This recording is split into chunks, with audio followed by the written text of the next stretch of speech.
Welcome back to another recording of the Elevate Media Podcast. I'm Chris Anderson, your host. Have you ever wondered how you can scale your startup, your small business to, around 20 million annually? Well, we're going to dive in an episode that's going to kind of walk you through someone's journey who's done that. Not only that, but he sold that company and started all over again. So today I'm talking with Mike Pritchett. He is an Aussie tech entrepreneur, founder of BuzzRail, and former CEO of Schusta, which he scaled, like I said, to 20 million annually before he exited. So let's go ahead and dive right in. Mike, welcome to the Elevate Media Podcast today. Thank you, Chris. Awesome to be here. Looking forward to a good chat.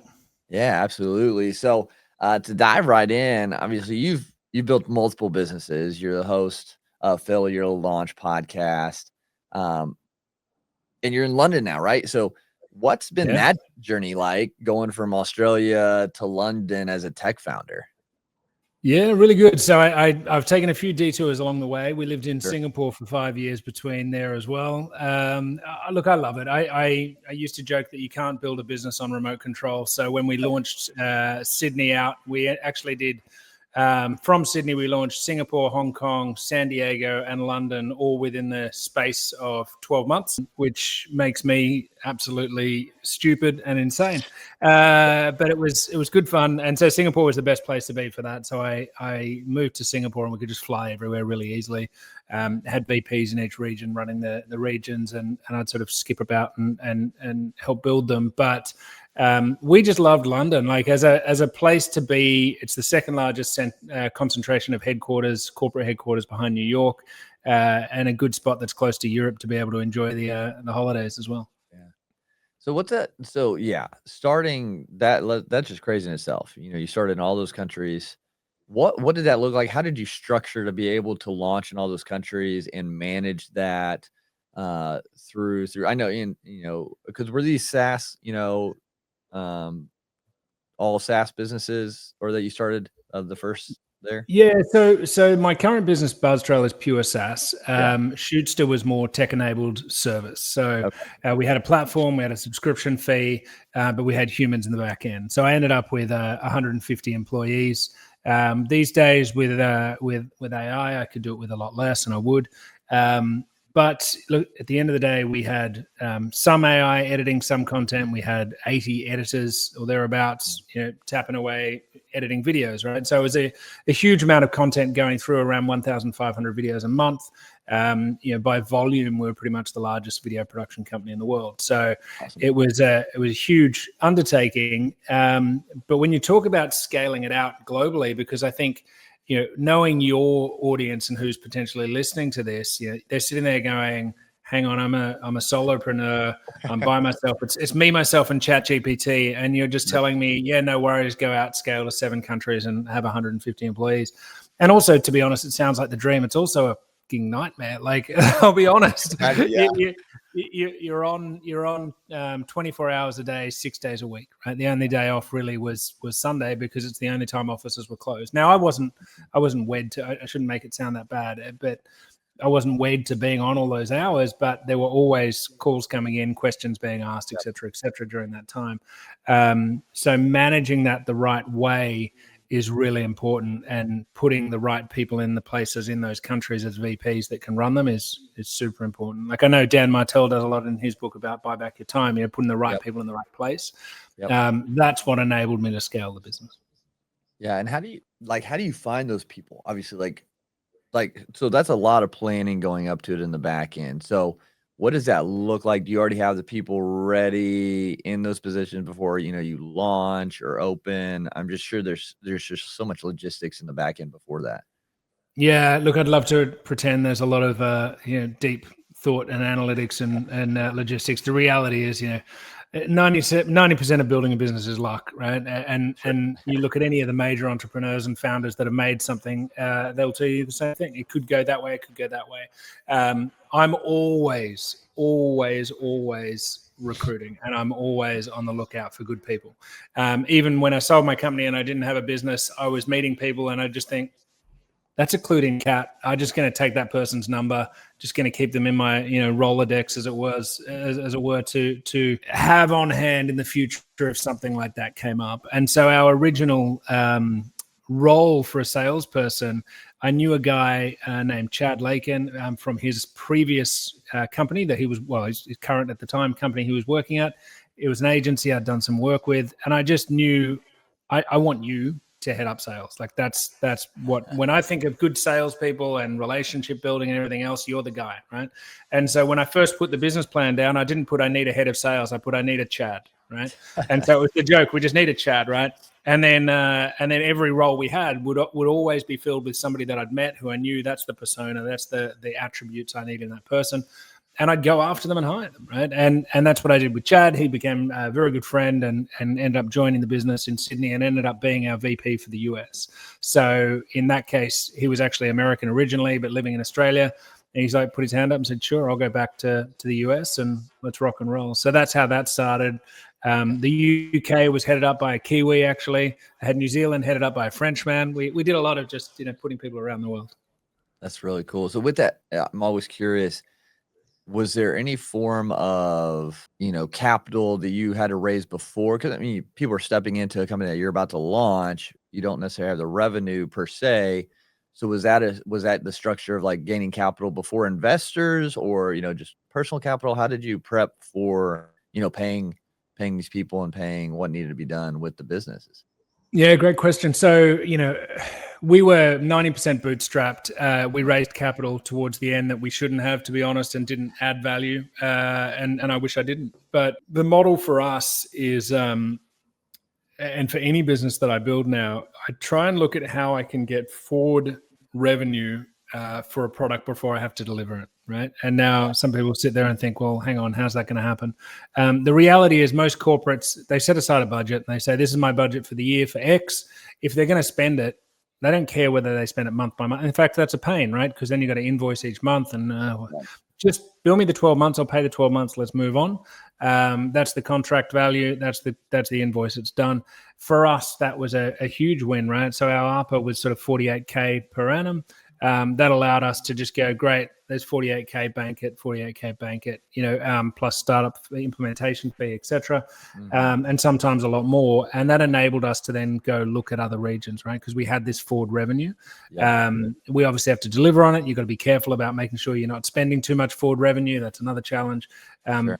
But in business, as you start a business and scale a business, you create new problems and solve them when you have to. So that one is a new problem to create, and it gave us that revenue to go do it without raising funds. Interestingly, though, as well, as far as expanding into new markets, when you're lucky enough to be working with large organizations like a Google or a Deloitte or a Salesforce, they have offices around the world. So do a great job with one and then have a conversation with that person and say, hey, we're actually opening in the US in 6 months' time. I wasn't. I just said I was. We're opening up the office in the US in 6 months' time. Any chance we can have a connection with your US team? Oh, absolutely. They make a warm intro and say, we're using this great product in Australia. Would you be interested in using it in the US? It's such an easy sell. And then you've got, as we did, normally 3 to 5 clients already landed in a region before we even set foot there. Okay. Yeah. That's a cool way to look at it. Cause people, they do the monthly thing and a lot of people probably they're like 40K for the year. Wow. Like, it's a mindset shift, especially at the beginning of entrepreneurship and at the beginning of your business journey of like what you're worth and what you actually need to sell it for to actually make profit and things of that nature. How did You're absolutely right. Just so just to dive in on that comment, the mindset is everything. The ability to charge not what you would pay for something, because you're a broke startup founder. Don't care what you're going to pay for something. Care what a multi-billion-dollar enterprise is going to pay for something, right? So, and you wouldn't even know if you've never worked in a multi-billion-dollar enterprise. You don't know what's normal, right? So the reality is, you've got to look out there at what others are paying, but you've also just got to put a value that's a lot higher than what you think you're probably worth, because you undervalue yourself. We all do. And then also, as you said, it's not about, hey, what can I pay that or charge that just gets me this? It's like, no, you've got to build a business around this, right? Somebody else has to deliver the service. You have to have all of these other staff there in time that are going to go out and build that, and offices and everything else. How do you actually make this a profitable business? Well, you've got to charge a lot more than you probably are. Yeah, because we don't think about the unseen things that are to come up during the business emergencies, things like that. And I've been quoting too low, and then you're kind of in the red coming out of the project. You're like, well, how'd that happen? And you got to, kind of go back and look at it. 10 years of banging my head against the wall with Trapdoor Productions, my first business. Still runs today, but it was a business that was never going to scale. Every job I did, I just paid for the job before. And then, all I was doing was chasing the next job. And so it was this roundabout, flywheel, all that sort of stuff where you're just basically chasing your own tail to deliver a result. And then you're back to the sales game. So for me, all day, every day, you got to find a business that will scale. You can stack clients on top of clients and build an actual ARR, not just repeat the same cycle. And then you got to charge enough. Absolutely. And I like that. So you had a prior business that you were just kind of spinning the wheels, just kind of covering itself. And it was like that pinwheel. Walk us through why that was like that. Why were you having those issues before you kind of figured out how to overcome that part? Yeah, excellent. So Trapdoor is a production company, the same as any other production company. And any founder listening to this saying, well, I've got a production company, or I've got an agency, or I've got a creative, whatever. The reality is, if you're going and selling a thing and saying, here, I made this thing, and then delivering that thing, and then that's the end of that story, and you've got to go do it again. I hate to be the fortune teller to tell you your future, but I can tell you straight up, you're going to keep doing the same thing, right? And so what you're doing now is what you'll be doing in 20 years. And what we've found is that in 20 years, it's not that you'll just be better at it and be able to charge more for it. You probably actually find you're charging less for it because a lot of other people are doing it, and you're not the new kid on the block, right? That's just the truth. I was fortunate enough to have a lady from a large law firm basically say, Mike, your videos that you're producing, they're great, but they just cost way too much. And we want to do interview videos every other day, every other week. They need to be cheaper. And so I got quoted in the Australian media, actually. The headline was, it took me 6 months to get my head out of my own ass, right? I've since learned what not to say to journalists.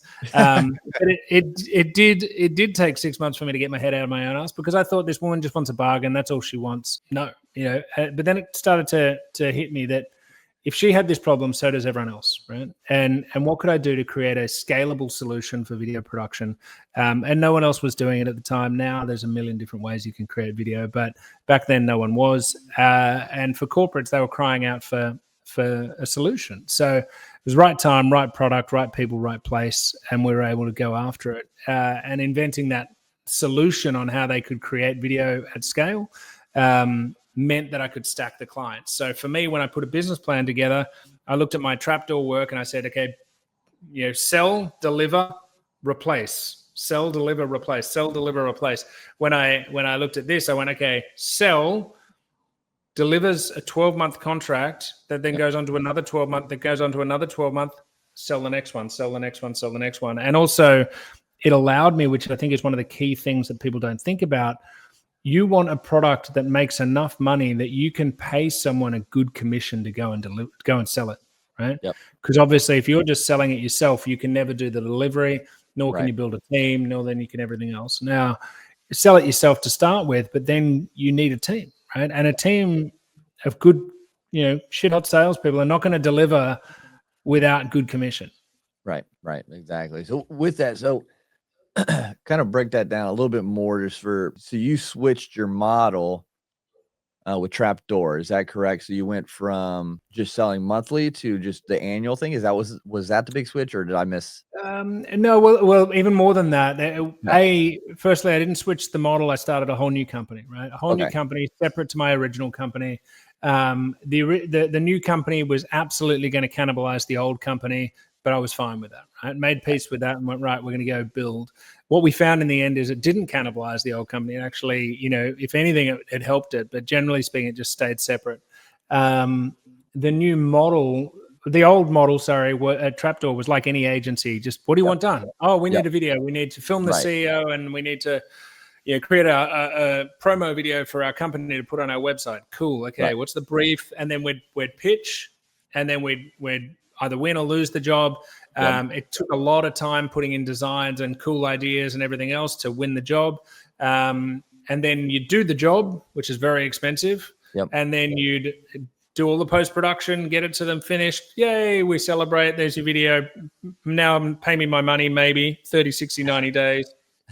And then I'd go and do the whole thing again, right? And when you're so intently creatively involved in a project, you can't think about sales for something else or what's happening next month. You just have to deliver that project, right? Which is a real trap, because what I realized that when the new model became a reality, I was able to just literally sit back and sell. And the videos that we were delivering were very basic. There were X amount of videos per month, and they were lower cost, and it was a subscription. So people had to sign up for a minimum of 12, 24 months.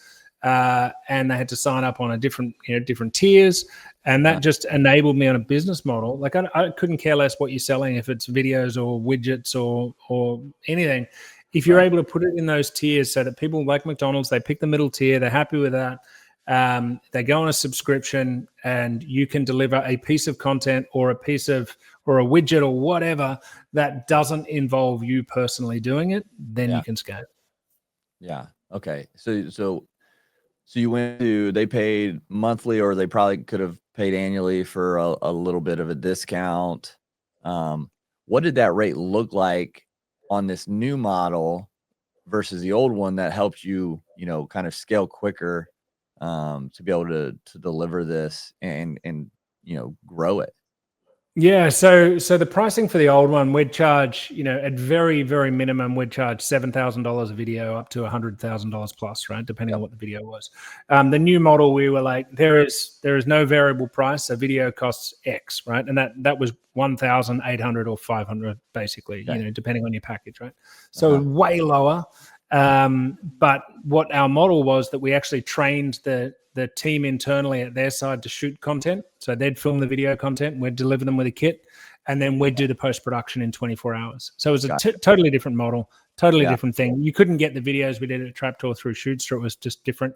But the beauty was that we were delivering, in some cases, 100 videos for clients in 1 month, right? So this is scale content that they needed internally, HR, salespeople doing shout outs, whatever it might be, right? Just very quick videos, under 2 minutes, super simple, and didn't involve me on any level of creative, because the client did the creative, the client did the shooting, we did the post, right? We had it zipped up. Okay. So they sent you the files, you created them, edited them for the social media platforms. Did you give them equipment too, or just the training on how to get better shots and how to set it up? So we had a kit, like a Pelican case, that would go out with all the gear all nicely set up, and then we'd train them specifically on how to shoot on that content. So it was a neat little solution. But like I said, to be honest, for your listeners as well, because none of them are doing exactly what I did. What I did is, the main things to remember is, I looked at a system that was done one way. How do I break that down, take out the expensive parts for me, which were pitching over and over again was hugely expensive. Chasing money was hugely expensive. And then replacing each job was hugely expensive. So if I could get rid of those things and keep the value, like what is it that the client actually wants out of this? Right. And I could deliver that value at a cheaper price, but on a subscription, man, it just blew up. So that's where I think for your listeners as well, look at whatever industry you're in, break it apart, look at it and just go, how can I do this very differently to everyone else? And it may seem cheaper, but it's on a subscription, or it's not cheaper, but it's put on a subscription and you're adding value. Yeah. That's I like that, is adding more value. And I think it's always good to have that, monthly reoccurring, you can kind of get an idea, a judgment on, hey, this is what we're looking at bringing in next month. So you have a better kind of feel for, your projections, right? It's everything. It's everything. Yeah. Like if I did 10 years of not knowing what was coming in next month, and people would say, oh, do your forecast. I was like, why? Like, I don't know what's going to happen next month. Somebody could drop $100,000 job, or they'd pull $100,000 job. I don't know. Right. And my pipeline was always about $1 million to come in, and it would never all come in. And, and that was it. Right.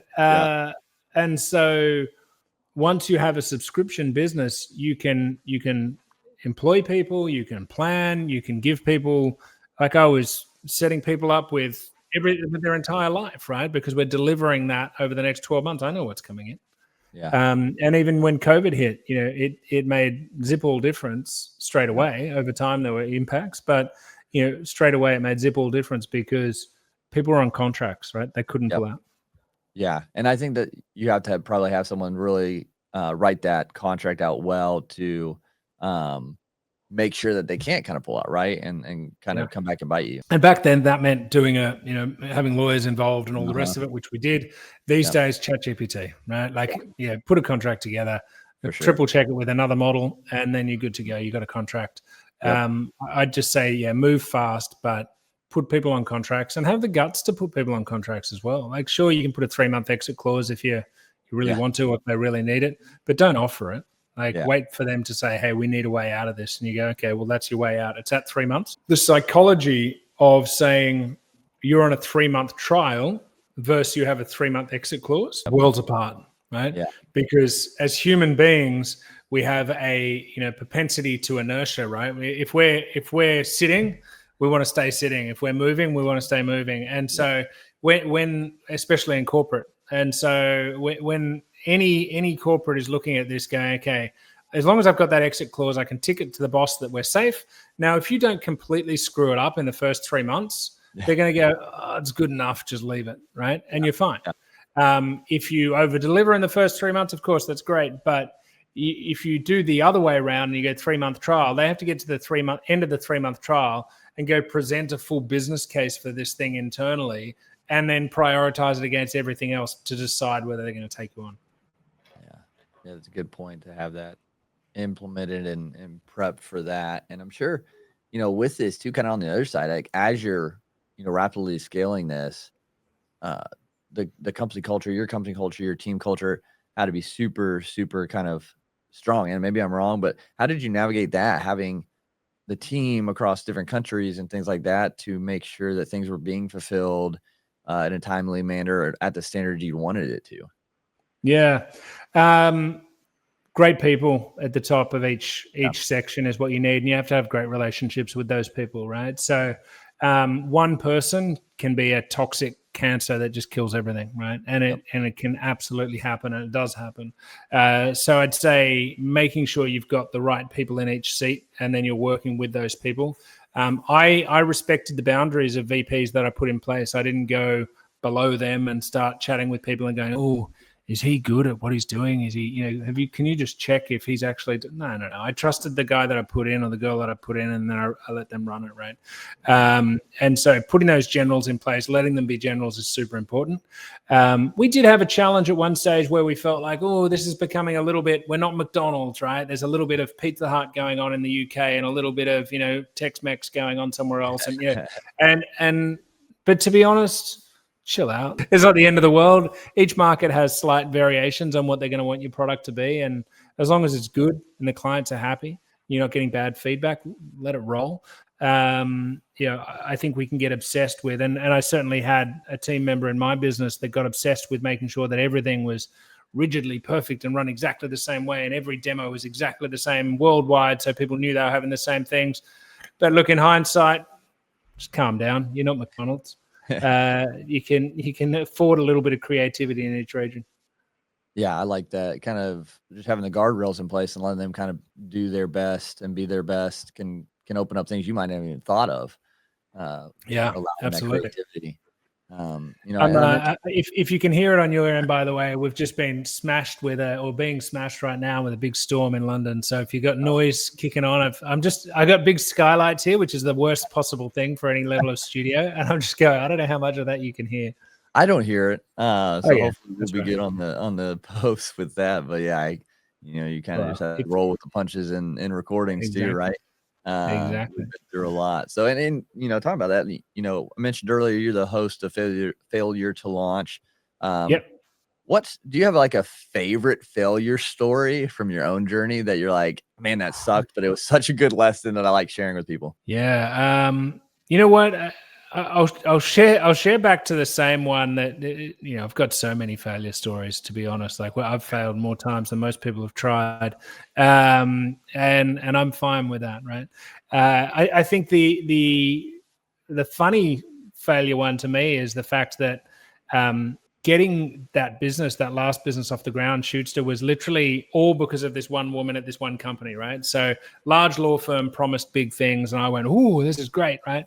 And so I set up the whole structure around her, exactly what she wanted, exactly the way to achieve her goals, everything else. And man, I built this kit. I did the whole thing, right? I brought it back to her. I was so excited. I was like, "You asked, I delivered," right? Here's a platform, here's a thing, here's the whole bit, right? Ready to go. Yeah. That looks really interesting, but look, I'm not sure right now. We'll let you know. Right? Yeah. And she didn't buy. And so for me, I was like, "You're kidding me. I've done all this work. She didn't buy. No one else is going to buy." It was that moment of like, this is imposter syndrome, everything else. Who do I think I am going and trying to build a business, blah, blah, blah, blah, blah. Anyway, funny story, 400 clients later, 7 countries, 150 employees, the whole thing. I'm looking through the sales list of that month, of which there was like 20 or 30 new clients that month, whatever it was. And in there is the company name of this law firm that I just had to laugh at. I was like, "You're kidding me." So I called her up. I was like, "You finally signed?" And she was like, "What? No, we didn't sign." I was like, "Well, you have." And it turns out in a different office altogether, just literally come in cold off the website. They joined up at a decent package as well. So I found that hilarious that even though I thought it was a failure at the start, I built the whole business off the back of it. Wouldn't have happened without her. And I still talk to her today. And then the fact that their company came around full circle, I think just sort of for entrepreneurs out there going, "Oh man, I failed." It's like, you don't know, right? Yeah. Like until you're in the grave, you don't know what the results are of the things that you've done. And even then afterwards, it'll have effects for others. So you don't know. That's cool. That's a good story. And with that, you kind of mentioned there a little bit that you had, 20, 30 clients coming in. What was your lead structure for that? Was it all referrals? I mean, I know you just mentioned they came off the website there. So was it just driving like ads to the website to your sales team? What did it kind of look like high level, I guess, to be able to bring 20 to 30 a month? Yeah. So look, it's a great question. And part of the reason that I've now started BuzzTrail as well in that AI video avatar for sales demos space. I had 32 people in sales and marketing by the time I exited, and they were expensive. They were good, but mixed results. Marketing for us very rarely got any results, to be honest. The one thing we did that we used to joke around, you have to take an extra suitcase with you because you're going to come home with a bag of loot, was conferences and events, right? So I'm old school maybe, but I'm a massive fan of finding industry events, rocking up, eating bad sandwiches and shaking hands, right? Like just meet people, get fat on the pastries and have a chat. And so, we spent a lot of money over time on sponsoring them and doing all this sort of stuff. Fortunately, in the video space, every conference in the world wants videos, so it's pretty easy to do a little bit of contra there and get in, which we did to start off with. But in the end, we were paying for a lot of them, and most of them were worthwhile, right? Because in a world where I can send 100,000 emails tomorrow just because I can click a button, and now I can have AI write them all, and I can click a button and send more. Or I can find everyone on LinkedIn and just send them shit. It's very different to sit. And now you and I are talking digitally across the sea, right? And we're building a relationship. But if we were sitting down having bad pastries together, I can build a lot more rapport, and I'm going to remember you more and all that sort of stuff, right? So it's, for me personally, sales is people buy from people. We want to get as many obstacles removed out of the way so that the right people are talking to the right people in your business and theirs. So that's what we're doing on a digital side. But personally, for me, I've found it was conferences and events, and a lot of them.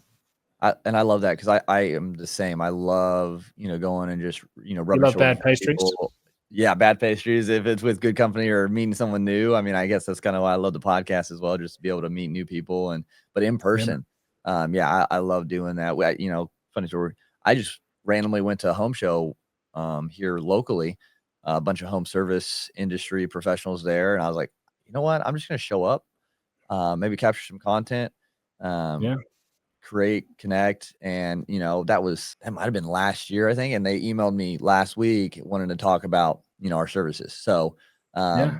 yeah, it's just, you You, never know. you know the saying, as cheesy as it is, the more hands you shake, the more money you make, Yep. right? Like Yeah, it's true. you can't shake hands on email and LinkedIn, right? No, And right. so the sooner you can move someone through that process to having a human conversation in person, the better. And that's why we sent sales teams to go and set up offices in London and in the Yeah. US. And I think that's been a big part of our success. And it's probably counterfactual to what most people are wanting to hear. Most people are wanting to hear that they can, tell me the app that I can get for Quick and easy. $20 a month that's just going to do my job, right? Right. I still don't think it exists, not with AI either. Yeah. Yeah, it's gonna be an interesting thing with AI and everything coming out too. Like, uh, do you see any, tech trends that people are kind of sleeping on right now that you're kind of forecasting to be big in the future? Yeah, well, look, I'll give a shameless plug to my new venture, Buzz Trail, and the reason I'm leaning in on it is, the video tech space has been my world for the last decade, and I made a lot of connections in that space as well. Built out a few things in AI. Buzz Trail is AI video avatars for sales demos. Now, the leading on from that is the onboarding and the help online as well. But basically, any company that has a book a demo button is our client, right? Gotcha. Because that book a demo process is broken. Wants to research a product and then, let's book a demo. Oh, I'll book that in 3 days' time, or a week's time or worse. And then you're getting on with some SDR who's 21 and knows the product about as well as you do, and is going to walk you through it, right? Right. No offense to SDRs, I was one No, myself, yeah. but the process is broken. So putting in that place an avatar that can see you, literally read your body language and your intent analysis. It can listen. It can tell you everything you need to know in a very, very bespoke way, just as a professional AE would do on a sales demo, and then fill out the entire CRM and book a time in with a human. That process is so much smoother. So for me, anywhere that AI can make a process better or make a human's experience better, then I'm all in. Anywhere where all you're doing is sending out more shit into the world or spamming the world more, I kind of go, well, I don't see you fixing a problem, and therefore I don't think they'll be big. Yeah. So you think that AI, avatar is not going to be too disconnected for someone coming and saying, "Oh, this is an avatar," blah blah blah. Like, Yeah, I think you absolutely need to call it out that it's an avatar. You're not trying to fool anyone and trying to pretend right. it's Yeah, a I human. agree. But what you're trying to do is just solve their problem, right? And most people that I speak to, especially even earlier today, I had a meeting and the person said, "I'd much prefer to speak to an avatar because I just want an answer, right? I'll keep my human conversations for my friends and family and weekend and barbecues. When I'm doing work, I just want the answer as quickly as possible." And then if it's the right person, once again, it goes back to my theory on get the right people in front of the right people as quickly as possible. If that prospect is the correct ICP and they're right in the sweet spot, then get your best sales rep to spend time with them. But if you have sales reps that are doing, as most are, spending 90% of their time on garbage leads, well, they're going to be burnt out by the time the gem comes along. We'd much prefer to say, well, the 90% were either serviced or filtered out by the avatar, and the 10% that were the absolute sweet spot. Then we can even on a call, our avatar can actually bring a human on board and actually say, "Hey, Chris, it sounds like this is a perfect product for you, and it sounds like you're right in our sweet spot. Can I bring one of our reps on to continue this conversation?" And they can actually join the call. So that kind of tech, I think I'm super excited about. We're only just at our beginning stage right now. So maybe get me back on your podcast in 12 months time and we can chat again. But it's exciting to see the growth. I'm right back into literally doing things by myself and building my own website and doing this kind of stuff, which is so weird for me after having multiple departments and countries and 150 employees. But it's been hugely frustrating and hugely rewarding as well, and refreshing to be able to get back in there and actually just just build again. Yeah, absolutely. And I love that. I think that's a great point of like, because we were talking about entrepreneurs, the cost of acquisition so high. This kind of can decrease that and get you the right clients in front of your salespeople quicker, without spending extra to try to qualify them and bring them in. Yeah. Yeah. And look, you don't know at the moment if you've got a SaaS product and somebody hits your website, you can get a little bit of data out of that they came to the website, they kind of moved around this page for 35 seconds and then they left. Okay. Yeah. What is that, right? I'd much prefer to have a full video of a demo they sat on and the questions they asked, why they asked them, how they asked them, who they are, which company, all of these things the avatar will ask and get out more around that sort of BANT framework, that budget, authority, need, and timeline. And then you're gathering all that data while you're asleep. Yeah, which is always nice when you can do stuff while you're asleep, and not have to spend the time, because the time is most expensive thing I think in our lives. And so with that too, like time, we're never promised much more, if any more. And so when you think about the next 5 to 10 years, I know it might be a little bit hard because of that, but what impact do you hope to leave or to create within the next decade? Oh, that's a great question. I feel I should respect your viewers and listeners' time by giving this some thought rather than just throwing something out there. Sure. Because it's so easy to say, I want to make the world a better place. And Right. Yeah, okay, great. But I'm so sick of cheesy answers to that question. It drives me crazy. And I wasn't prepared for the question. So let me think about it. The last few years of kind of, and maybe it's a selfish answer. Maybe it is a selfish answer. But to be honest, for me, it's all about my family. It's all about my daughter. It's all about, I'm in a crucial time right now. My daughter's going to she's just gone into year 6. She'll go into high school next year. Wow. And, what I sow into her life, what I sow into my wife's life and in my family, for me is everything for that next period. And so, I've worked my ass off building business over the last 2 decades. I want to build something incredible now, but I want to do it in a very different way. I don't want to just go, hey, we're going to have 7 countries and 150 employees. Like, to me, that's a nightmare now. I don't want to go back to that. I want to build a really, really slick business using every little bit of AI we can, outsourcing the right things where possible, focusing on EBITDA, focusing on genuine metrics within a business, not just vanity metrics like, I got a big office. I don't care about a big office. In fact, I'd love to not have an office and have people go, how'd you do that without an office? That's what I'd prefer. While I've actually built something that runs without me and I'm spending my time with my daughter, and building memories, because you can't build core memories like that when she's off at university and doesn't care about you anymore. You can build them right now. Yeah. Do you look back at your journey, because you have a daughter, and not regret, but say, man, I wish I would have spent more time with them or with her instead of building the business? Or were you able to have that harmony? Was there sacrifice, basically, is my question, to your relationship with her at all at a younger age to get you where you are now, where you can have that time with her? So hilariously, I started Shootster the same month my daughter was born. Right? That's why I always know how old. The same month my son was born. Well, it's basically the same day. That's funny. But it's funny because that period is obviously so intense, having a new baby and everything else, and that period of starting a business is having a new baby and all of that. So it was definitely intense, without a doubt. However, I sacrificed other things and managed to make a lot of time for my daughter, which was great. And I think you just got to let a bunch of stuff go. If you're a perfectionist, don't start a business, right? If you're a perfectionist, just go be a perfectionist in the corner and stay there. Otherwise, let it go and start a business. I actually, as weird as it sounds, I gave up email. That was my biggest secret, and my biggest secret I'd give to anyone else is just give up email. Email is a crutch that you don't need in your life, and so social media if you're looking at it. If you're on it as far as being on it, like we are now, great. If you scroll, I think somebody said, which I love more, is that if you're scrolling more than you're posting, you're doing it wrong. And I love that. I think there's so many things that we fill our lives with that waste our time, and email is number one for me.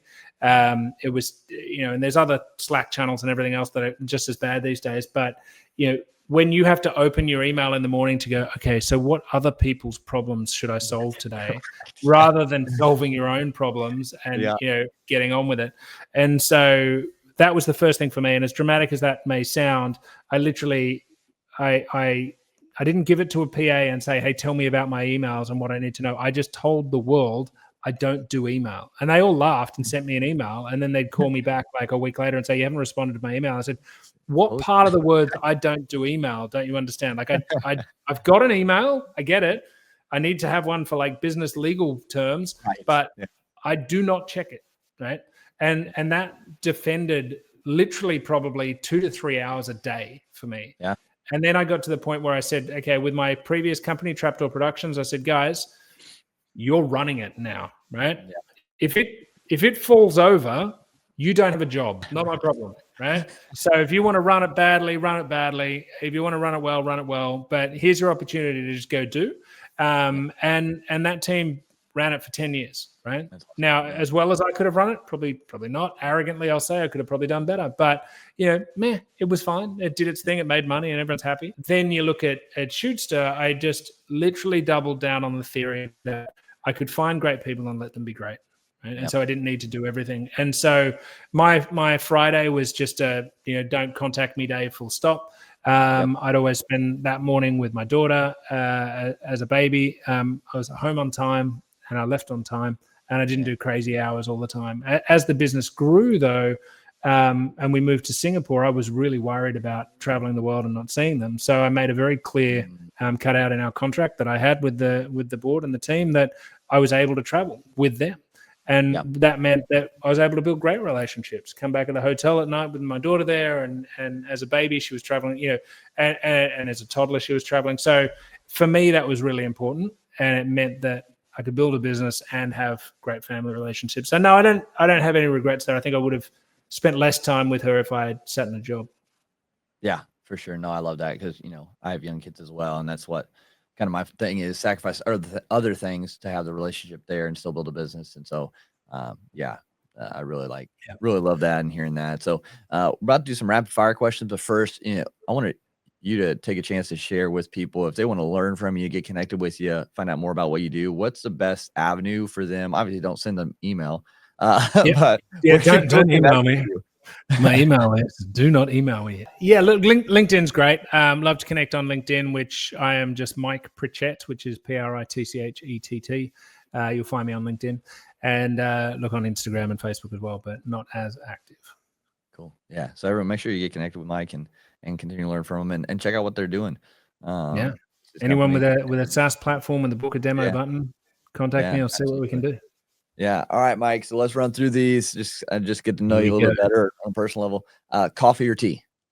Coffee all day, every day. All day. Black. Even though I just drank a tea on you. Coffee all day, every day. No, I'm a massive, massive coffee nut. So but cool. I'll have too many in the morning, so it's tea in the afternoon.